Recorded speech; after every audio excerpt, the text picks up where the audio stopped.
Philippe. Bonjour. On va parler du marketing de la grenouille. Pourquoi marketing de la grenouille? Ah, ça je ne vais pas vous le révéler tout de suite. Il faut attendre la dernière page de l'ouvrage pour le savoir. Mais parlons-en et je suis sûr que vous allez découvrir pourquoi. Alors, d'abord, tu vas nous expliquer pourquoi tu as fait ce livre. Alors je dirais ce livre, j'en ai pas eu l'idée spontanément, pas plus que les deux co-auteurs avec qui j'ai partagé cet ouvrage, ou l'écriture de cet ouvrage. Cela fait déjà presque 20 ans que nous faisons des baromètres et nous étudions régulièrement les changements d'attitude, de comportement, d'opinion des consommateurs vis-à-vis des distributeurs et des marques. Un constat, les choses se sont accélérées. Un deuxième constat, les marques marques et distributeurs, n'ont pas toujours pris l'exacte dimension des changements. Et nous avons jugé qu'il était peut-être temps d'écrire cet ouvrage pour justement marteler ces deux points. Et la grenouille dans tout ça? Alors pourquoi la grenouille? Ceux qui se rappellent peut-être leurs travaux pratiques de collège ou de lycée ont dépecé les grenouilles. Alors tout de suite, c'est pas en dépeçant une grenouille que vous aurez la réponse, mais il est intéressant de voir que finalement cet animal a une vraie capacité d'adaptation lorsqu'il perçoit un changement très rapide d'environnement. Par contre, lorsqu'il se trompe sur la perception du changement, qu'il juge que celui-ci est beaucoup plus long en réalité, eh bien, il en vient à mourir. Et ce que l'on dit aux marques et aux enseignes, c'est attention, ne soyez pas victime du syndrome de la grenouille, l'environnement change très vite, peut-être ne l'avez-vous pas perçu encore. Alors cette évolution du consommateur, que vous avez étudiée sur de longues périodes, elle a donné lieu à une dénomination que vous appelez le conso-battant. C'est une sorte d'avatar du consommateur vulpin de Bados et Cova des années 90. Alors, je dirais, ça peut se situer dans une certaine continuité, rendre hommage également à leurs travaux, mais en réalité, c'est aussi une façon de dépasser et d'affirmer deux choses qui nous semblent importantes. La première, l'évolution du comportement du consommateur, cette évolution, elle n'est pas d'ordre purement conjoncturel. Certes, la crise a accéléré un certain nombre de tendances, mais j'allais dire, la cause profonde n'est pas la crise. Donc le retour à la croissance ne signifiera pas un retour en arrière. Il y a des facteurs d'ordre beaucoup plus structurel qui font que les changements que nous observons aujourd'hui ont un caractère très durable. Et puis enfin, évidemment, l'impact du digital explique à la fois l'accélération, le renforcement de ces évolutions et leur installation dans la durée et dans le temps. Et les marques n'ont pas véritablement compris, du moins pas toutes, ce changement de paradigme. Alors, je dirais que, est-ce qu'elles ne l'ont pas compris? Je crois qu'elles le perçoivent très bien. Aujourd'hui, l'information circule sur le bouleversement apporté par le digital, sur des profils de consommatants, c'est-à-dire une relation plus critique vis-à-vis des marques, qui se veut aussi une relation d'égalité. C'est-à-dire que le consommateur a un langage plus critique vis-à-vis des marques et des distributeurs, parce que tout simplement, il veut aujourd'hui négocier, il veut comparer, il veut participer, il veut acheter en connaissance de cause. Ça, je pense que les marques et les distributeurs le savent. L'introduction du digital et ce qui bouleverse dans la relation ou dans le rapport entre les marques et les consommateurs, je pense à nouveau que les services marketing le savent. Là où ils ont un peu plus de difficultés, c'est normal, c'est des difficultés d'ordre organisationnel, comment faire évoluer des organisations pour prendre en compte ces changements rapides. Et puis, c'est aussi, j'allais dire, des difficultés par rapport aux outils existants. La planification marketing utilise la segmentation, le positionnement, l'information qualifiante, sur des cycles, donc des outils et sur des cycles qui ne sont pas toujours adaptés à la rapidité des changements en cours. Alors, tout ça, ça donne lieu à 5 profils. Le premier, c'est le récessionniste. Tout à fait. Alors, le récessionniste, là encore, resituons les choses dans leur contexte. La France est un pays qui compte un grand nombre de pauvres. Ce qualificatif, on l'emploie peu souvent en marketing, mais on a tout de même, on dénombre 8 millions de pauvres, un peu plus de 8 millions, 8 millions 9 selon les statistiques de l'INSEE de pauvres en France, c'est-à-dire qu'on a des gens qui sont économiquement contraints. Or, ces gens économiquement contraints, nous pensons que le marketing doit aussi les adresser, ne serait-ce que sur un plan de justice sociale, et pas uniquement au travers de petits prix, c'est-à-dire en pointant du doigt leur pauvreté. Il y a aussi une manière de s'adresser à ces consommateurs, j'allais dire, non pas en valorisant leur statut d'économiquement contraint, mais en le prenant comme une donnée et en travaillant à ce que leur vouloir d'achat soit également préservé. Le deuxième, c'est le négociateur, c'est celui qui Oui. va aller chercher les bons prix. Tout à fait. Alors, le français traditionnellement n'est pas dans une culture de la vente et de la négociation. Or, on s'aperçoit que, effectivement, d'année en année, se développe une frange de consommateurs qui négocient, alors qui négocient de plus en plus souvent, qui négocient là où on n'avait pas l'habitude de négocier, qui s'habituent aussi à l'idée que tout peut se négocier.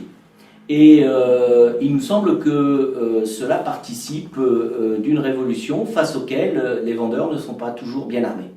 Alors le troisième, c'est celui qui nous intéresse le plus, c'est le vigile, c'est le digital native de la consommation. Tout à fait. Alors ce terme de digital native, transposé à la consommation, a créé bien des polémiques.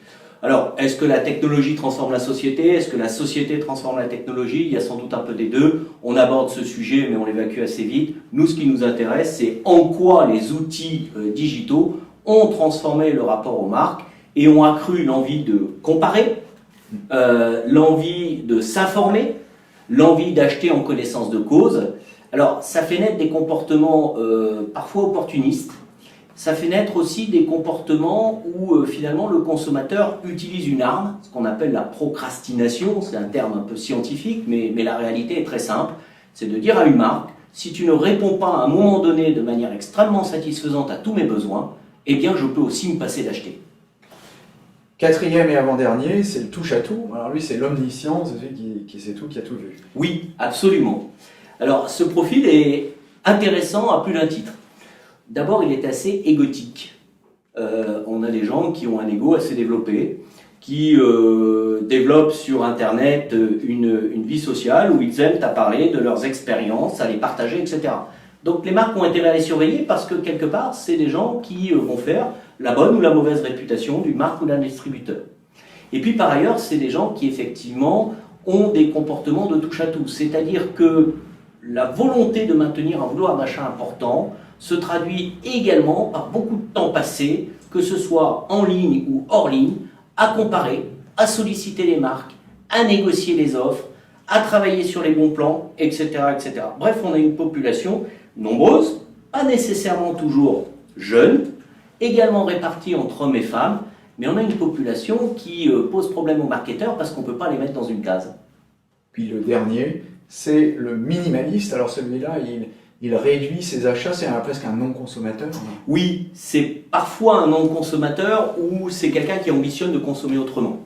C'est quelqu'un qui a une posture idéologique qui n'est pas nécessairement économiquement contraint, sinon il serait un récessionniste. Il fait de la réduction de ses achats ou de la juste mesure une position idéologique. Alors ce qui est intéressant, c'est qu'il peut être attiré par certaines marques, je pense à des marques d'ameublement, à des marques de décoration, etc., etc., qui ont parfaitement compris le positionnement et l'offre qu'elle pouvait lui adresser.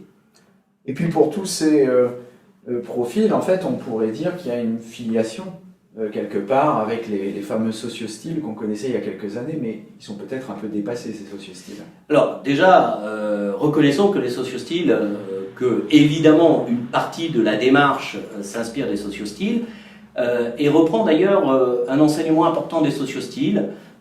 Les caractéristiques sociodémographiques ne suffisent pas aujourd'hui à qualifier les groupes de consommateurs. Donc ce qui qualifie les consommateurs, c'est les attitudes, c'est les opinions et c'est les comportements.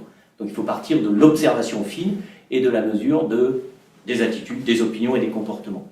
Là où on dépasse sans doute un petit peu les sociostyles, c'est que nous on pense qu'aujourd'hui le consommateur, selon les circonstances, selon l'opportunité qui se présente, selon son implication qui peut être différente d'une catégorie de produits à l'autre, eh bien, il va changer de comportement. Il peut être touche-à-tout dans certains cas, vigile dans d'autres, minimaliste parfois, et il va falloir s'habituer à multiplier les points de contact, à multiplier les angles d'observation, et à l'idée que ce consommateur doit être saisi peut-être à un moment donné pour, j'allais dire, ce qu'il est, quitte à ce qu'à un autre moment et pour une autre problématique de consommation, il ait changé de profil. Bref, les sociostyles avaient un caractère stable et sans doute les profils que nous présentons nous sont plus compliqués à saisir. Alors, dans ces deux cas, aussi bien pour le côté des marques que du consommateur, le digital a pris une importance fondamentale. Oui, absolument. Le digital bouleverse effectivement plusieurs choses. La première, c'est qu'il donne accès à une information Une information qui permet, dans un premier temps, de devenir expert, de comparer, de choisir, et donc qui replace le consommateur dans une relation, vous savez, le paradigme classique, c'est le fournisseur en sait plus que le consommateur. Et la publicité est contrôlée, et l'information que le fournisseur veut bien donner au consommateur. Ça, pour nous, c'est dépassé.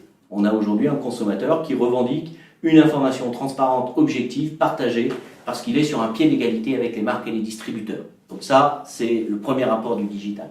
Mais ça va bien au-delà. On voit naître aujourd'hui d'autres formes de distribution, on voit naître d'autres modèles économiques, on voit naître des organisations en réseau, collaboratives, etc. Bref, les marques sont impactées à tous les niveaux.